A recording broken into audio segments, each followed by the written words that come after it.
Thank you, and thank you everyone for taking an interest in this topic. So what I present today, I'm Hakop Pashayan, I'm from Waterloo. And what I present today is joint work with Oliver Reardon-Smith and Kamil Korzekwa from Krakow and Stephen Bartlett from Sydney.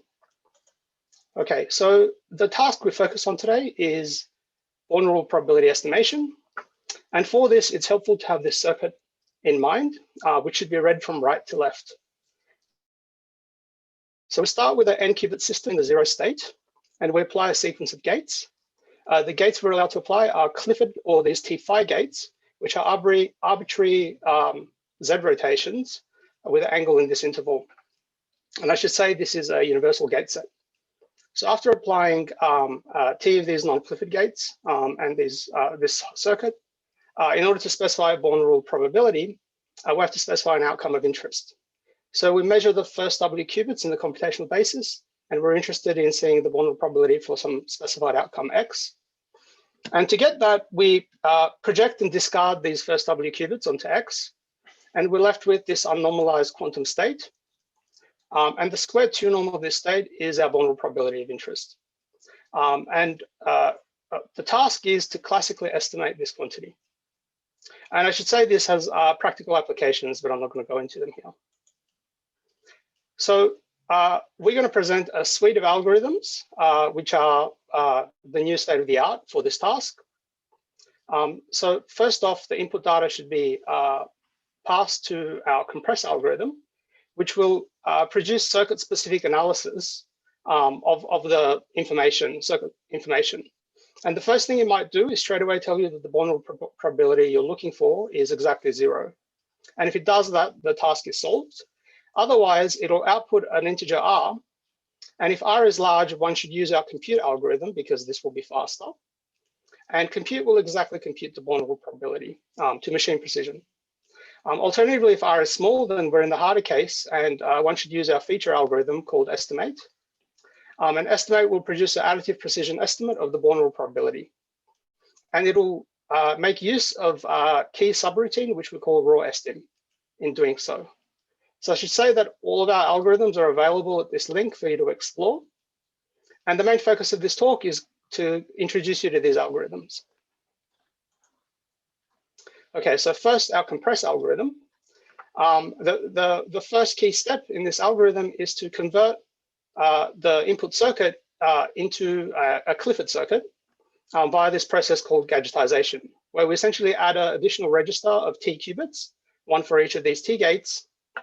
And these get initiated in the zero state, and then they're post-selected on some magic state, which is a product state, where the individual single qubit states are these equatorial states with individual angles phi, depending on these angles up here.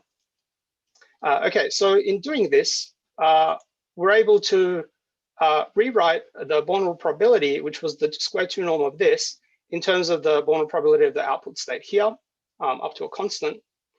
And so we get this equation where this pi g double dash is a stabilizer projector defined by this component of the circuit element. And then the key meat of this algorithm is this constrain step, where the stabilizer generators that define this projector are constrained, a series of constraints are applied, and we get a simpler stabilizer projector such that this vulnerable probability holds. And finally, we generate a Clifford circuit, a T-qubit Clifford circuit, which from this stabilizer projector such that this equation holds. So the details are important, but let me summarize the output of the compress algorithm. So first, I should say that this is an efficient algorithm. And the first thing it will do is specify some qubits which have deterministic outcomes. So for example, it might say the first qubit must always output 0 when measured. Then it'll output a list of stabilizer generators. So these will be T qubit generators, and there'll be T minus R of them, such that the projector that's defined satisfies this equation. So the vulnerable probability can be determined from this equation. And also this number R appears to be important for runtime. This R is a rank, so it's log base 2 of the rank of this stabilizer projector, and it comes from here. And also it outputs this Clifford unitary W such that this equation is satisfied. So this form of the equation will be used in our compute algorithm, while this form of the Bondwell probability will be more useful in our estimate algorithm. Okay, so that's all I'm going to say about compress. So let me introduce our compute algorithm. So this algorithm exactly computes Bondwell probabilities in this runtime, and we'll note this exponential dependence on T minus R. So it uses these stabilizer generators that were produced by the compress algorithm we just discussed. And this form of the Bondwell probability, which can easily be massaged into this form here. And you will note that if you expand out this product here, you will get 2 to the T minus R Pauli terms. And so this quantity here is the expectation value of a Pauli with respect to a product state for 2 to the T minus R Paulis. And so the brute force computation of this is how we get our runtime, and that's how the compress algorithm works. So despite its seeming simplicity, it can this can be surprisingly effective for large circuits. So as an example, we sample 55 qubit circuits where we measure the first 5 qubits. And these circuits contain 80 T-gates and 100,000 Cliffords. And we can exactly compute these Bondwell probabilities in less than 2 hours.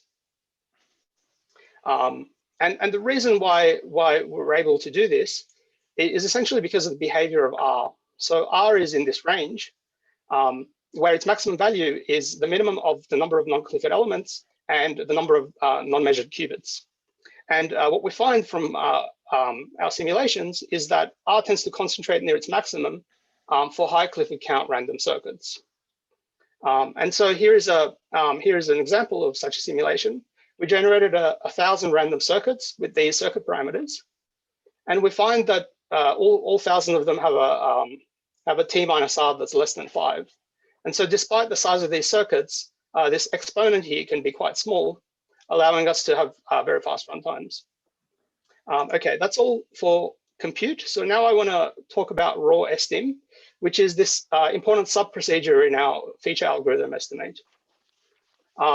So there we use this form of the Bondwell probability, which is a T-qubit state where we've projected and discarded the first T minus R qubit. So we're left with this unnormalized R qubit state that we're going to call mu.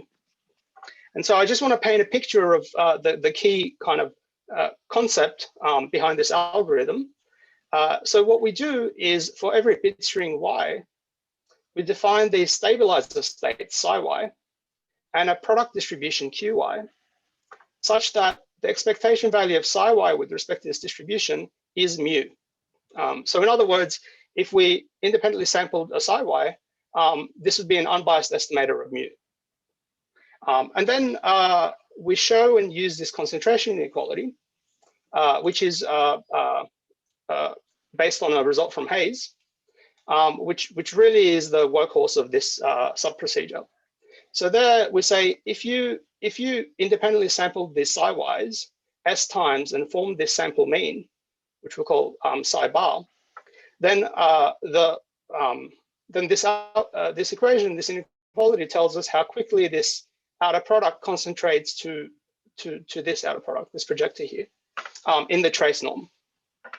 So in particular, it says that it's exponentially suppressed in the number of terms you used in forming this average, where P here is the squared 2 norm of our mu vector, and M here is any upper bound on the squared 2 norm of all of the psi y vectors. So with this inequality, our task is much simpler. What we want to do is estimate the trace of this quantity, which is the Bondwell probability P. And we know that that's close to the trace of this quantity, which is simply the 2 norm of a linear combination of stabilizer states, or the square of. And so that's how we proceed. But we need one more ingredient, which is this. We show that a quantity known as a stabilizer extent, which I'll briefly mention later, this quantity upper bounds the squared 2 norm of all of the psi y's, which means we could replace M with this quantity in this equation here. Okay, so with that, the only remaining task is talking about how we estimate the squared 2 norm.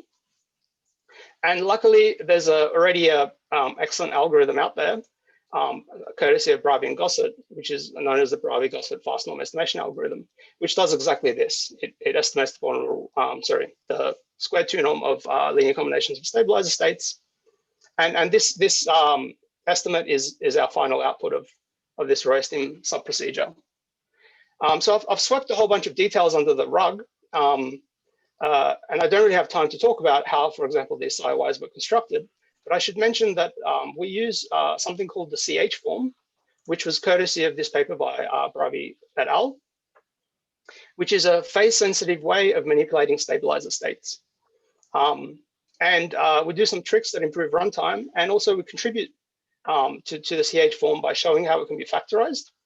And this is surprisingly non-trivial because of the non-uniqueness of the representation of the CH-form, but I won't kind of go into any more detail. And finally, I should say this quantity, the stabilizer extent, which was briefly mentioned earlier, is again defined in this Bravey et al. Paper, but I won't go into any details other than saying that it can be written as a product of these, the stabilizer extents of individual qubits. And these are a simple function of the individual angles as depicted here. And so, for example, for angle pi on 4, which corresponds to the T gate, we get the maximum at about 1.17. So hence this upper bound. Okay.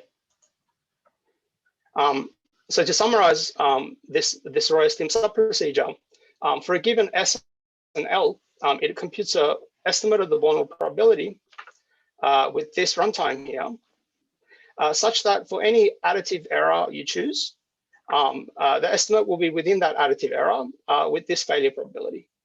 And note this is a sum of two exponentials, both of them decaying, one in S and the other one in L. So we just sum that up into this failure probability function. But somehow we're not done at the moment because we'll note that this failure probability depends on the vulnerable probability we're trying to estimate. And so somehow our estimates don't have a kind of guarantee of quality because we don't know what the failure probability is until we know what the vulnerable probability is. And so this is really a kind of issue which we fix in a moment. But I should say that one could upper bound this failure probability by simply setting p equals 1 in this equation. But this is very conservative, and we can do much better in runtime if we don't use such an upper bound. And so this brings us to the estimate algorithm, which really addresses this issue.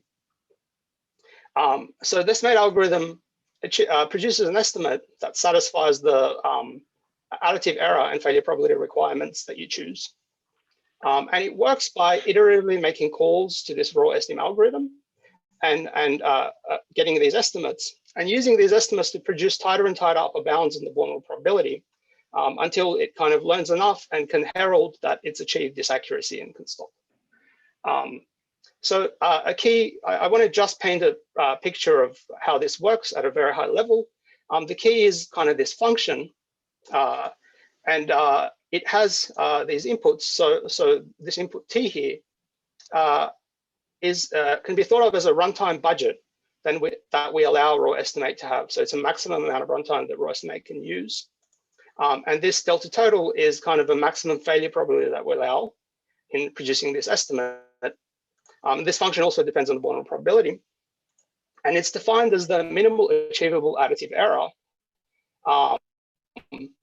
subject to this sub-procedure using a runtime no more than its budgeted runtime, and also subject to the failure probability not exceeding delta total. And so with this function definition, one can show that it's possible to produce an estimate from this guy that satisfies this equation.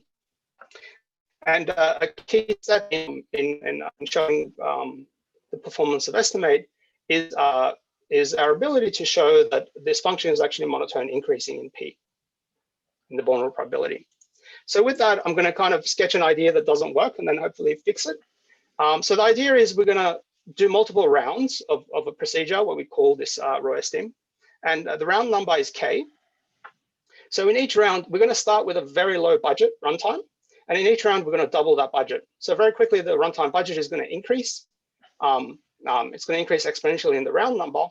And eventually, this function will become less than the desired additive error, at which point we know we've kind of reached the accuracy level we want. But of course, this procedure is not going to work because we can't compute this function without knowing what the vulnerable probability is in the first place.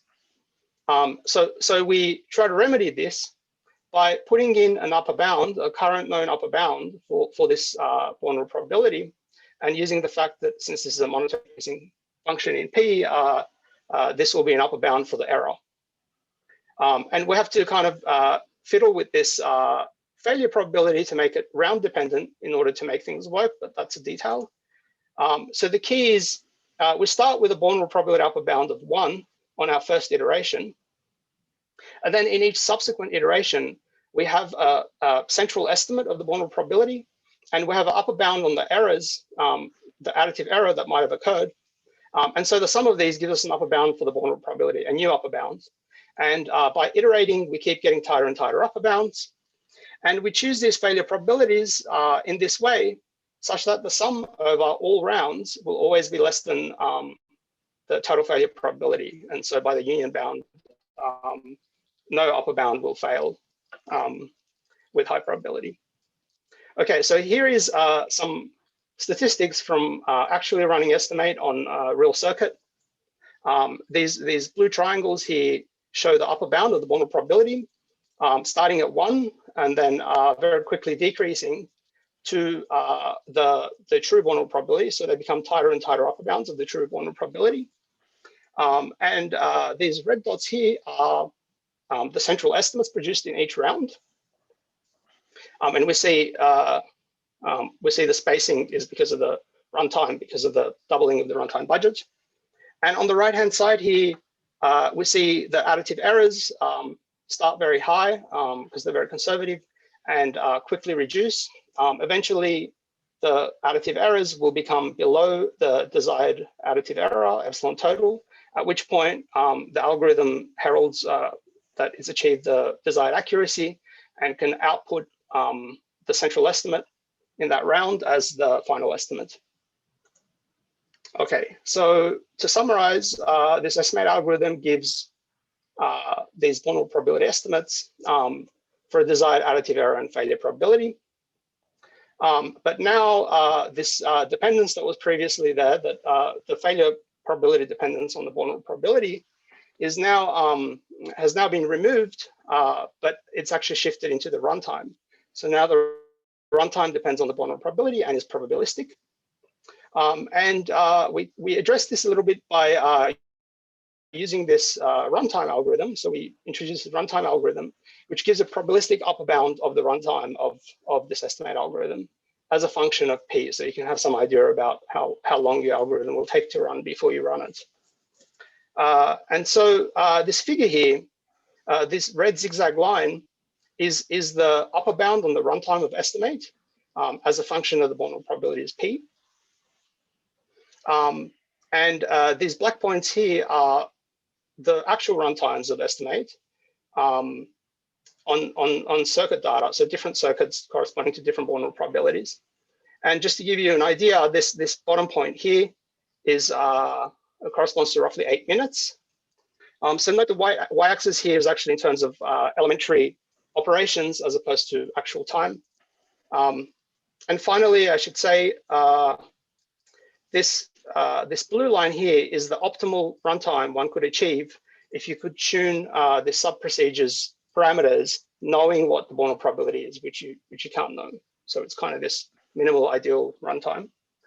And just to compare to the previous state of the art, so this first example here is this Bravigosa paper, where they have a sampling algorithm for approximate sampling from vulnerable probability, from vulnerable probability distributions, and the key sub-procedure produces additive precision estimates of vulnerable probabilities, and the runtime sits around here. And similarly, in this paper here, this Bravi et al. Paper, they have a sub-procedure for a sampling algorithm for the sum over Clifford's procedure, which again sits on this line here. And just to kind of talk a little bit about where the runtime gains happen.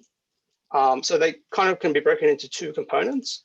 The first of these, which is a factor a little bit under 100, is due to this estimate procedure, this learning procedure that's causing the runtimes to be dependent on the vulnerable probability. So instead of being this worst case scenario of vulnerable probability equals 1, we can do much better.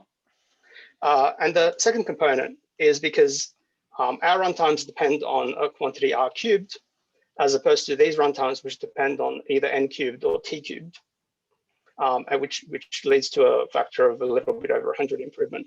And so I should say that this close to 100,000 factor improvement, 10,000 factor improvement is just to kind of indicate that our algorithm can be very fast in certain parameter regimes. It's not necessarily, the choice of parameter regime will make a big difference as to performance, but I think across a broad range of parameter regimes, this will do quite well. And with that, I would like to maybe talk about some open questions. So I think a really interesting question is really understanding the output of compress. So for example, the parameter R. Compress is this kind of algorithm where you run a circuit through it and it tells you what R is. But it would be nice to really have some way to some macroscopic property of a circuit that might give you an intuition as to whether R is going to be large or small. We don't really have that at the moment. I think also it'd be good to have some practical applications for the compute algorithm. And there's some very natural kind of extensions. For example, it's worth definitely thinking about how our techniques extend to the task of approximately sampling from quantum circuit output distributions and whether there could be improvement there by using our techniques. And also how this extends to, say, the mixed state formalism if we're trying to simulate like real experimental data.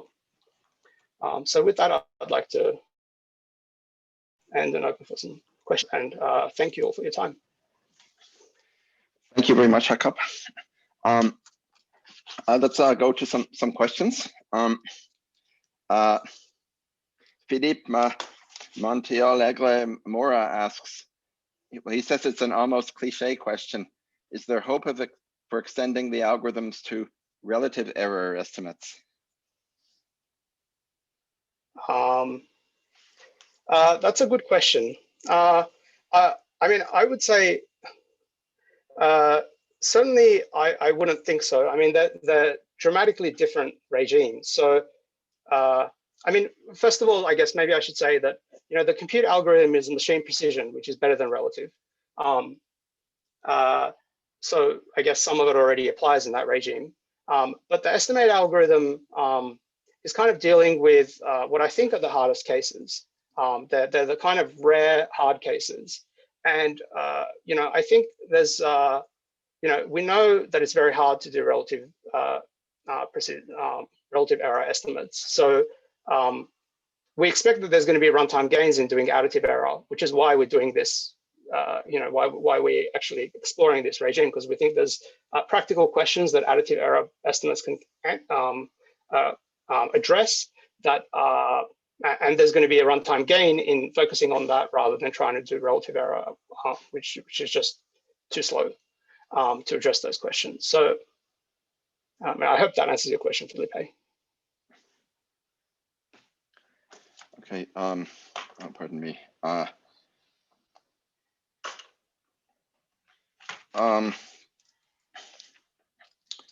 think there was a technical question that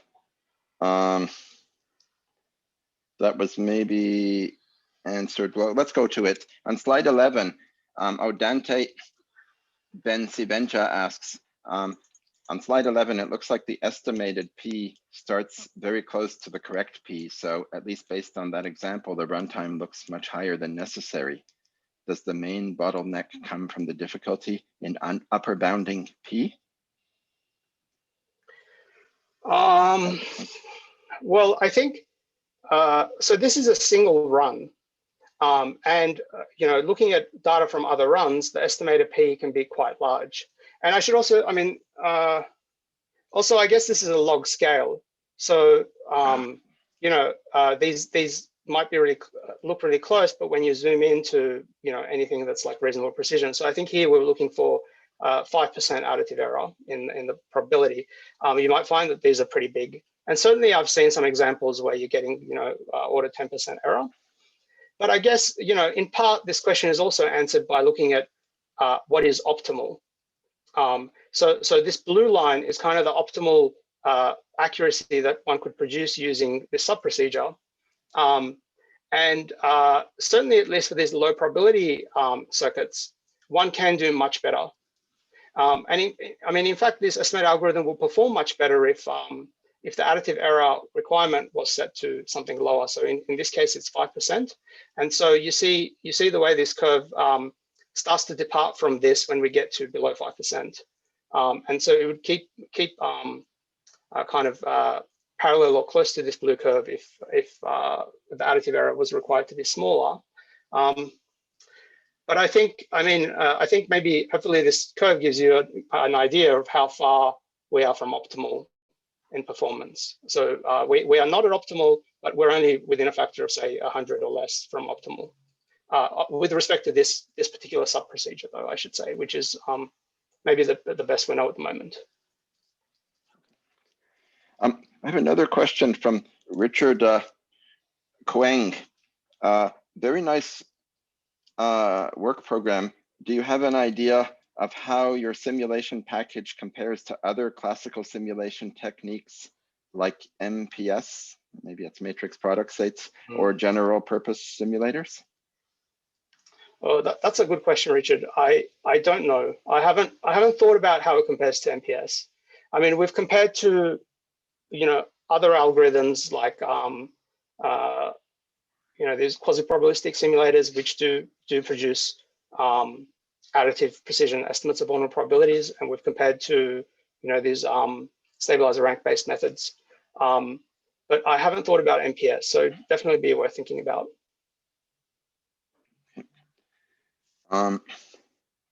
See, well, we have one person typing. While we're waiting, and since we have I guess we have, yeah, okay. So about applications, something in classical probabilistic algorithms, often estimating probabilities is sort of seen as a way of estimating the size of sets, because, you know, you imagine there's a sample space, and you know, just very roughly the size of the subset could be characterized as a probability. Does anything like that carry over in terms of estimating the size of a set, or, you know, because these are you know, measurements? Well, I mean, interference, maybe that breaks down. Maybe it's the size of the difference. Is it? I mean, I would have thought it's just it's the same thing, except the issue is the quality of the estimate is different, right? In the sense that now you're dealing with additive error probabilities, which corresponds to kind of maybe a fixed number of elements difference in the cardinality, as opposed to, you know, the relative error stuff where it's about a fraction of the difference in the cardinalities. But I mean, if I understand your question correctly, I would have thought the analogy carries through the same way. Okay. Okay. How are we doing? Can you say again how the total run? Oh, sorry, this is Martin Kleisch. Can you say again how the total runtime is distributed among the subroutines? Okay, so maybe this going back to the third slide or second slide is the way to talk about this. Okay. So I should say that the compressed algorithm is efficient. So it's efficient in all the circuit parameters. So we just kind of maybe just ignore like roughly the runtime scaling. This compute algorithm, its runtime is, you know, the main bottleneck for its runtime is this quantity T minus R, where T is the number of non-Clifford gates, and R is this simplified number that is compressed outputs. which will be less than t, and it'll be less than n minus w, the number of unmeasured qubits. And so when r is close to t, this algorithm does really well. When it's quite far from t, so for example, when it's more than 30 away from t, we start to really slow down. Okay. And this estimate algorithm, I mean, it scales in a lot of things. Sorry, I forgot the question. Let's leave it at that, because we're kind of running just a little bit over time. Maybe I shouldn't have asked a question like that at the very end. Discussion can be continued at the round table after the session. So thank you very much, Hakop, for a very interesting Thank you, talk. Richard. Thank you, everyone. Thank you.